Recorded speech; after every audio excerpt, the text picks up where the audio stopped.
The Office of the Pension Funds Adjudicator was established with effect back in 1998 to investigate and decide complaints lodged in terms of the Pension Funds Act. One of its challenges is enforcing Section 30A that deals with the process to be followed in lodging a complaint. The reason is that most funds that were subject to complaints did not have their records in order, more especially with regard to membership and contribution details. Appointed 3 months ago, Muvhango Lokaimane is South Africa's 5th pension funds adjudicator, and Advocate Muvhango is with us here in studio to tell us more. So nice to have you. Welcome to Morning Live. Morning, Leah. How has it been since you took on the role? I imagine lots of work was waiting for you. Yes, I think effectively when I started off as the deputy back in June 2012, there was no pension funds adjudicator, so effectively from then I was running the office.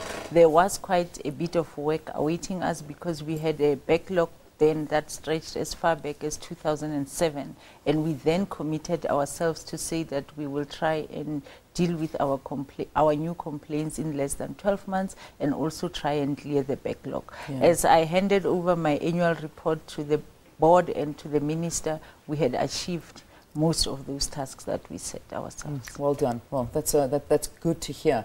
Now, for the average South African that's sitting out there and yes, they have no idea what the Pension Fund Board actually does, let's do this. Let's start off with the basics. What do you do for South Africans? Well, we handle pension fund complaints. It could be a complaint related to a benefit that was not received or also to maladministration of a fund. Anything that has to do with pension funds that are registered in terms of the Pension Funds Act.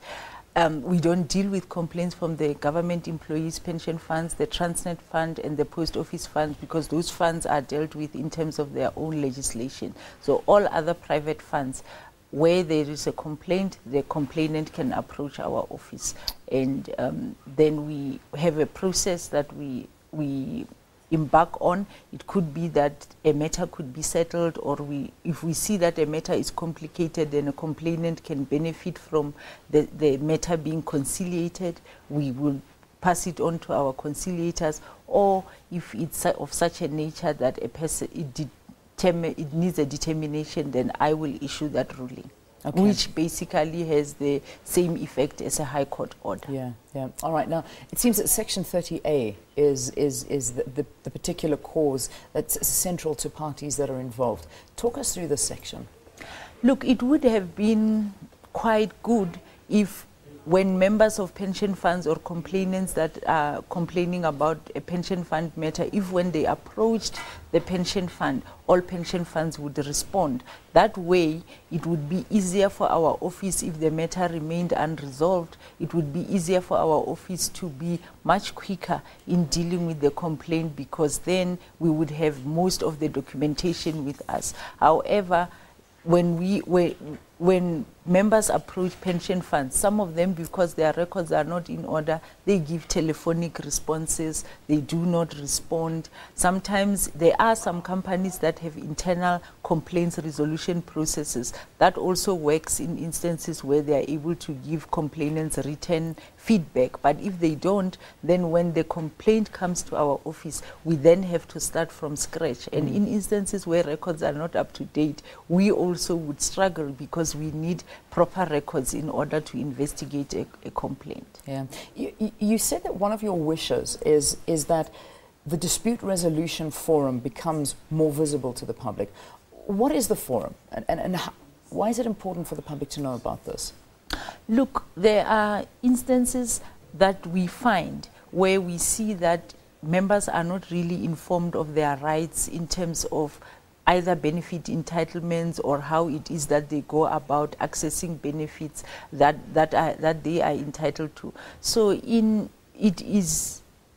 we find that there are quite a lot of people that do not know about the existence of our office. And in a way, it is because we have also, have been kept at bay by the backlog in not being able to then go out there and do other things that are outreach programs to try and say to the public, we are here and we are here to resolve your complaints. But we just completed the stakeholder survey, which also indicated to us what are the areas that we need to focus on in terms of informing the public about the existence of the office. Nice.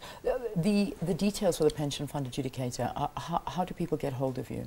They can get hold of us on our inquiries, email inquiries@opfa.org.za, or at our Pretoria number. We have moved now, we are in Pretoria, at our Pretoria number 012-748-4000. All right. Thank you so much for joining us here on Morning Live.